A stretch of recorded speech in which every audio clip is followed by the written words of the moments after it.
رمضان هذا شهر الغفران يغفر ذنبي رحمن زدني من الإيمان يا رحمن أعن على الصيام. در حقیقت جو ہے اچھے اخلاق کے مالک ہے، جو اچھے اخلاق کے مالک ہے، سبحان اللہ بحمدہ سبحان اللہ العظیم. ایسے ہی آپ غور کریں، ابو ذر غفاری رضی اللہ تعالیٰ عنہ ایک حدیث بیان کرتے ہیں جسے امام ترمذی نے اپنے جامع میں نقل کیا ہے، اور علامہ البانی رحمۃ اللہ نے اس کی سند کو حسن قرار دیا ہے. کہتے ہیں کہ اللہ کے نبی صلی اللہ علیہ وسلم نے ارشاد فرمایا، اتق اللہ حیثما کنت واتبع السیئۃ الحسنۃ تمحوها وخالق الناس بخلق حسن.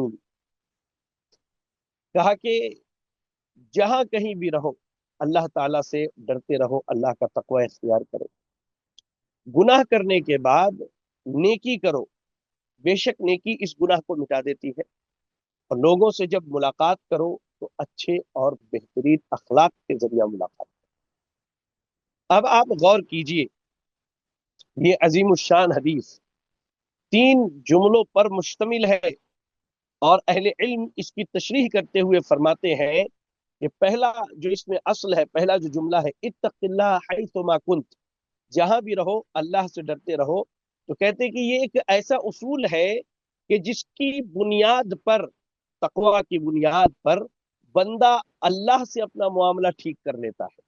جی، تقوی کی بنیاد پر انسان اللہ سے اپنا معاملہ ٹھیک کر لیتا ہے. اور تقوی ایک ایسی عظیم شے ہے جس کی وصیت اللہ تعالیٰ نے اول اور آخر تمام کو کی. اللہ تعالیٰ نے سورۃ النساء آیت نمبر 131، سورۃ النساء آیت نمبر 131 میں اللہ رب العالمین نے کہا، وَلَقَدْ وَصَّيْنَا الَّذِينَ أُوتُوا الْكِتَابَ مِنْ قَبْلِكُمْ وَإِيَّاكُمْ أَنِ اتَّقُوا اللَّهَ، کہ ہم نے تحقیق کے تم سے پہلے اہل کتاب کو اور تمہیں اس بات کی وصیت کی ہے، ان اتقوا اللہ، کہ اللہ کا تقوی اختیار کرو. تو میرے بھائیوں اور میری بہنیں، یاد رکھیں، قرآن مجید نے تقوی کے تعلق سے بہت عظیم باتیں بیان کی ہیں، اور اس سے مرتب ہونے والے آثار اور اس کے ذریعہ دنیا اور آخرت کی کامیابی، ان تمام چیزوں کو بیان کیا ہے. اور اللہ کے نبی صلی اللہ علیہ وسلم نے اس حدیث میں جو عظیم 3 وصیتیں کی، ان میں پہلی وصیت اتق اللہ حیثما کنت کہا، جہاں بھی رہو اللہ کا تقوی اختیار کرو. اس کا مطلب یہ ہے کہ آپ اللہ کا تقوی اختیار کریں، اور اس کے ذریعہ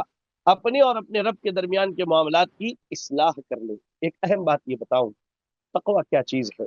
الگ الگ طور سے علماء تعریف کرتے ہیں. تقوی کی ایک آسان تعریف یہ سمجھ لیجئے کہ اللہ کے ڈر سے حلال چیزوں کو اختیار کرنا، اور اللہ ہی کے ڈر سے حرام چیزوں کو چھوڑ دینا، یہ در حقیقت تقوی ہے. پہلی چیز. حدیث میں دوسرا اصول بیان کیا گیا، وَأَتْبِعِ السَّيِّئَةَ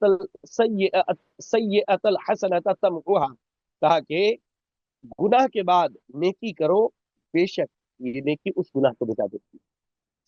کہتے ہیں کہ اس کے ذریعہ، یعنی گناہ کے بعد جو نیکی کرنے کی دعوت دی گئی، در حقیقت بندہ اس کے ذریعہ اپنے اور اپنے نفس کے معاملات کی اصلاح کر لیتا ہے، اپنے نفس کو مکمل طور سے ادب سکھاتا ہے، اور اپنے نفس کو ہمیشہ خیر، بھلائی، اچھائی اور نیکی کے کاموں میں لگاتا ہے. اللہ اکبر.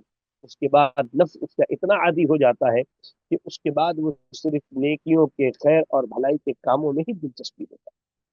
اس لیے میرے بھائیوں اور میری بہنیں، یہ اصول یاد رکھیں کہ ہم سے کبھی بھی، کبھی انجانے میں یا کبھی جان بوجھ کے کوئی غلطی ہو جاتی ہے، تو اللہ نے قرآن میں یہ اصول بیان کیا، ان الحسنات یذہبن السیئات، بے شک نیکیاں جو ہیں یہ گناہوں کو مٹا دیتی ہیں. تو آپ کوشش کیجئے گناہ ہونے کے فوراً بعد جو ہے کوئی نیکی کا کام کیجئے، کوئی نیکی کا کام کیجئے، آپ کی یہ نیکی آپ کے اس گناہ کو اللہ کے حد سے مٹا دے گی. یہ دوسرا اصول اللہ کے نبی نے بیان کیا.